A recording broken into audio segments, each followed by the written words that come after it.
All right, so picture this. A small town's 4th of July celebration. You've got fireworks, families on blankets, the whole thing.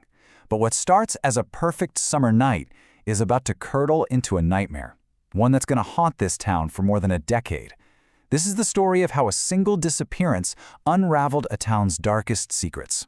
So here's the question that just tore North Falls apart. How does this even happen? You've got the last of the fireworks exploding, the sky is full of sulfur and smoke, and as everyone starts packing up their coolers and blankets, in all that chaos, two girls, Madison Dalrymple and Cheyenne Baker, are just gone. The first sign that something was wrong. It was found on this brand new soccer pitch, a place that was literally roped off with caution tape. But there it was, one bike, Madison's, just lying there in the open. The second one, Cheyenne's, was kind of tossed over by some pine trees. It was weird, for sure, but not quite terrifying, not yet. But then, this. Investigators find Madison's iPhone nearby. And look, it wasn't just dropped. This thing had been deliberately destroyed. Her little white case with the flower stickers was there, but the screen? Shattered. This was the point where you know, okay, this isn't just kids running off. This feels violent. And this was the moment that changed absolutely everything. Near that smashed phone was a serious amount of blood, way too much to just ignore. It was enough to suggest a life-threatening injury. And just like that, the disappearance wasn't a mystery anymore. It was officially a kidnapping. So, who were these girls really? The investigation, which was led by Deputy Emmy Clifton, pretty quickly started to peel back the layers. And it turned out Madison Dalrymple and Cheyenne Baker were living these crazy double lives. To their parents, they were just normal teenagers. The truth? It was way, way more complicated and dangerous than anyone could have imagined. Can you believe this? Investigators searched Cheyenne Baker's bedroom, and hidden away they find $16,000 in cash. I mean, for a 15-year-old kid in a small town, that is an insane amount of money. And honestly, it was just the beginning of the secrets they were about to uncover. Yeah, along with all that cash was what you'd call a dealer-level stash of drugs. They also found burner phones, obviously for secret calls, and birth control pills that Madison's stepmom had no idea about.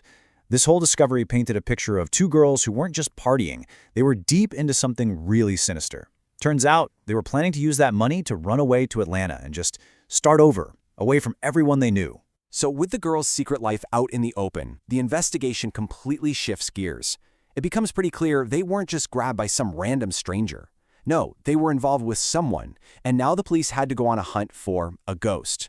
This mysterious figure who seemed to be right at the center of their dangerous little world. Let's look at the timeline, because this window is just terrifyingly narrow.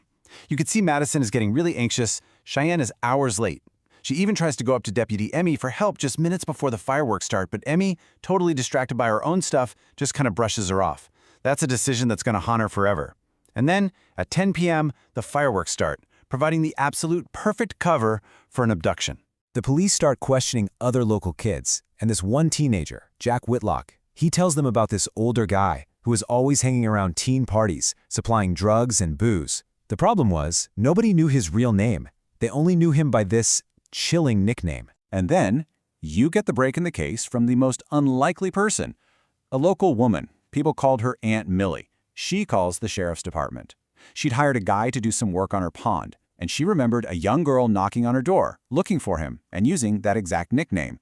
All of a sudden, the ghost had a location. And just like that, the perv had a real name. Adam Hunninger. He's this 49-year-old guy with a criminal record living in his parents' basement. He was exactly the kind of predator who hides in plain sight, preying on kids who are just looking for a little excitement and a way out. So now they have their prime suspect, and the search for Madison and Cheyenne is about to come to its horrifying conclusion.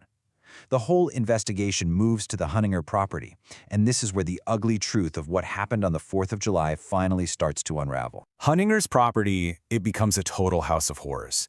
The evidence tying him to the girls is just overwhelming. They find a charm from Cheyenne's necklace right outside his basement door. They find guns inside the house that could be the murder weapon. And then, the most gruesome discovery of all. Divers search a pond on the property. They find a plastic tarp, and wrapped inside were the bodies of Madison Dalrymple and Cheyenne Baker. Adam Hunninger was arrested, tried, and convicted. Justice served. Story's over, right? You'd think so, but no. In one of the most unbelievable legal twists you can imagine, Hunninger gets released from prison years later, on a technicality. And then the tragedy was destined to repeat itself. 12 years to the day after Madison and Cheyenne were murdered, another girl, 14-year-old Paisley Walker, vanishes. And the circumstances?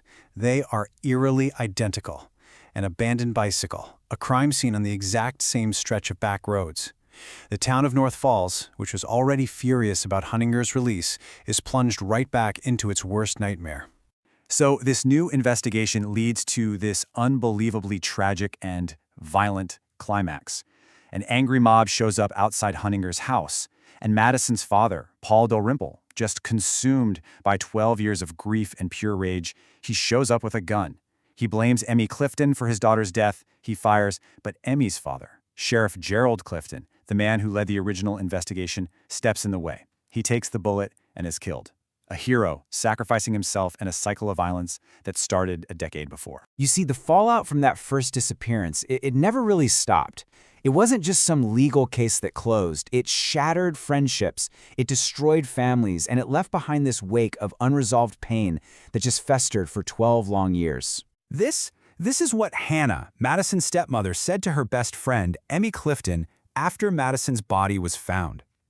The guilt that Emmy felt for blowing Madison off in her final moments, combined with Hannah's unimaginable grief, it just destroyed their lifelong friendship. It was a wound that never, ever healed, a painful silence that lasted for 12 years. And that's the question that just hangs in the air, isn't it? The story of North Falls is this brutal reminder that just catching the killer, it doesn't always end the story. The echoes of trauma, grief, and blame can ripple through a community for years, creating new victims and new tragedies long after the headlines fade. And it just leaves you wondering if recovery is ever truly possible.